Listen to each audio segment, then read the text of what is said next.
Welcome into this week's episode of Center Ice alongside head coach Mike Cavanaugh. I'm Erika Wachter. Coach, thanks for being here. Thanks, Erika. And it's obviously been an exciting past few weeks. Now let's take a look back first at Boston College. Historic night, Hockey East home opener. What was that night like for you? It was great. I said after the game, I really felt it was electric in the XL that night. It was special for our kids, but more importantly, I don't think our kids let the crowd faze them. We played really well, played hard, and I thought we were deserving of that 1-0 win. Yeah, what did that win mean on such a special night for the fans, for the players, for you? Well, I think it showed, we as a program believed that we could win that game. I'm not sure how many other people believed we could win that game, but we had been playing very well, and with the exception of one game, they had all been one-goal games that we've been in, and very competitive teams, Vermont and Merrimack and Yale. So we thought that we certainly could play 60 minutes with Boston College, and the fact that we did win that game, I think it showed our fans that this is an exciting product. They're a team worth coming out to watch and support for the rest of the season. And then we had talked last about the level of play in this conference and how every game is a tough one, night in and night out. After the BC game, you went to BU, 4-4 draw in overtime. The squad, it's season still early, but what are you learning about this squad and their fight? Well, that game at BU, I know that the marketing department here and the fan base was really excited about the win at Boston College. I think our coaching staff was more impressed with how hard we played at Boston University because, as I've said on a number of occasions, that it's easy to parachute in for one game and play your best game and beat a team in Hockey East. Right. Can you sustain it? Can you consistently have that type of effort where you're successful night in and night out? And while we weren't successful, I was very proud of the way the kids played. You know, it was a back and forth game. We had a great chance in overtime to win the game, but I thought that showed our kids that, hey, we can do this night in and night out and compete against the very best in this league. Both top 5 teams as well, so very exciting stuff. And now we're in the midst of another big week. We got RPI, Vermont, and BU again. All 3 games are at home. How will the energy at the XL Center kind of propel this team? I know you said they didn't let it get to them. It's like they used it as motivation, really. Yeah, I'm hoping we have 9,000 again for RPI. I think that the kids' performance against BC certainly warrants our fans coming back and watching them again and supporting them. But while it'll be 3 games in 5 days, it makes it a little bit easier that they're home. We've been on the road quite a bit this year. I think that we've had 1 home game. Yeah. So the fact that we'll have 3 in a row would be nice, and I know our kids will look forward to that. And we'll just continue to take 1 game at a time and look to compete as hard as we can every night, and hopefully that produces great results. All right, now we also have Trevor Gerling coming on today's show, and he and goalie Rob Nichols both earned Hockey East weekly honors, the first ever for UConn. Can you speak to the level of play and leadership that they're bringing to the team right now?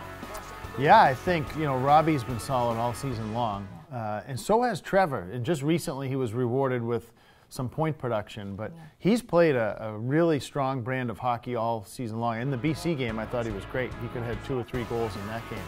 So I'm glad to see that he's being rewarded for his hard work, but his line mate Sean Pauly is also playing very well.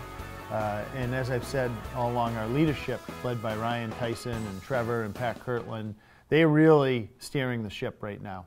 So some of the guys starting to pick up those individual accolades, but the team really coming to its own. What's the identity you're starting to see them form as a unit out there? I think we're a team that goes out and competes hard every game, you know, and not every game even, it's every practice. We've had 35 practices to date or 36 practices to date, and I certainly can count on one hand where I didn't think the effort was there in those 36 practices. So when you start doing that, it becomes contagious, and then it's just playing the games is the easy part. What do you want teams to know and expect from when UConn comes into town?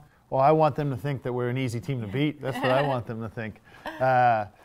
No, I think eventually they're going to realize that they play a very structured, disciplined style of hockey, and they compete every night. So, you know, I think most coaches would hope that their team does that every night, and right now we've been able to do that through the first 9 games of the season. And I know UConn country is loving it every step of the way. Coach, best of luck this week. Thanks, Erika. Thanks for having me on.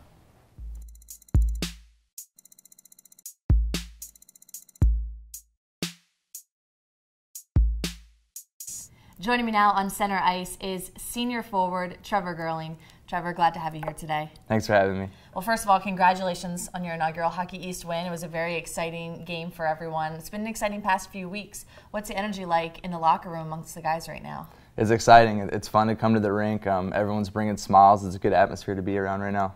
And in the locker room, the battle helmet that gets given out after every game, what's that like, and kind of having everyone vying for that?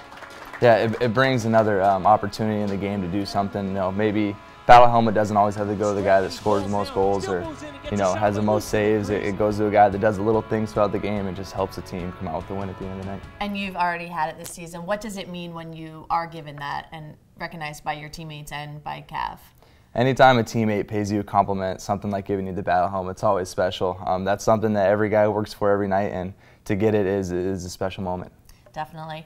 And on the last episode, I talked with Captain Ryan Tyson, and he was saying about the fact that, you know, you guys are proving people wrong right now. You were picked to finish last in the Hockey East, but you're using that as a drive this season. What do you think your opponents are saying about you now after these past couple of weeks? I think we've opened some eyes. I think teams didn't expect us to come out and beat BC or being a race with BU on that Saturday night game, so I think teams have opened their eyes and they're aware of UConn hockey now. And individually, you were named Player of the Week by the conference for your 4-point performance against BU, 5 shots against BC. So you're really dominating on the offense. One of your teammates, Rob Nichols, was also honored by the conference. What does it mean for you guys to be recognized in the Hockey East and the first ever honors for UConn? It's special. You know, it's something that, you know, guys work for. And yeah, I had a good night against BU, but it was all to my teammates. You know, Sean Pauly and Nas, and the power play was really clicking. So that was great. And Nichols has been standing on his head. And it's paying off for him in the games after the work he's put in practice and in the weight room. And you guys are going to be back at Excel for a 3-game homestand now. I'm sure you're looking forward to that. It's all within the span of 5 days, so it's packed in there. What was the energy like on the ice for you during that BC game, which was your last game at home? That was a special game. I think that was something the seniors and even the underclassmen will never forget. The atmosphere was just wild, and those last few seconds when Pat cleared the puck out of the zone, it was just an opportunity to soak in everything, and it was a really fun environment to be a part of. You talk about the environment. What does that atmosphere do for you guys as players? Yeah, I think when you play on the road, you got to find your own energy within the game, get a shot or get a hit. But when you're playing at home in front of your own crowd and they're cheering for, you know, icing on the penalty kill or a good scoring chance, I think brings a lot of momentum for us as players. So you've got 3 tough games coming up. What's the message you want to get out there? What's your goal after this week is over? I think we just want to keep getting better, keep playing our game, and don't let, you know, us stray from our foundation, and just keep playing 60 minutes and just bring Husky hockey to every game. We're all looking forward to seeing the Husky hockey. We love it. And now we have a fun segment for you called Light the Lamp. You ready for this? I'm ready.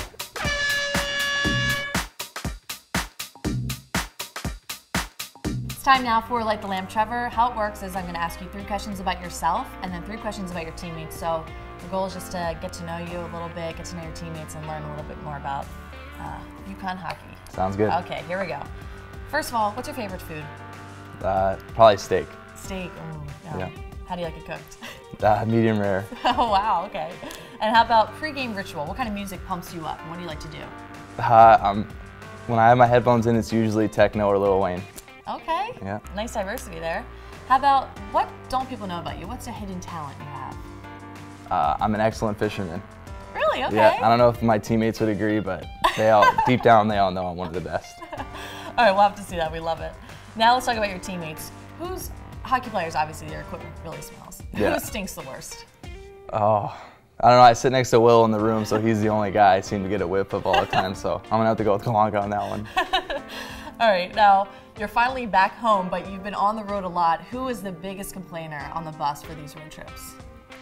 I'm gonna have to go with all the freshmen. They're piled in the front and trying to watch a movie, and they're all turning around trying to talk to us. So I'm gonna have to go collectively them as a group. Yeah, so quiet for the movie time. Let's yes. Get it straight. All right, now last question.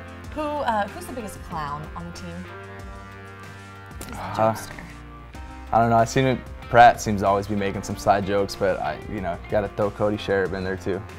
A little funness from everyone. All right, Trevor, well, thank you for playing, and good luck this week. 3 big games. Fans, the Huskies are in the midst of that 3-game homestand, so be sure to make it out to the Excel Center. Alongside Trevor Gerling, I'm Erika Wachter. Thanks for watching Huskies All Access Center Ice.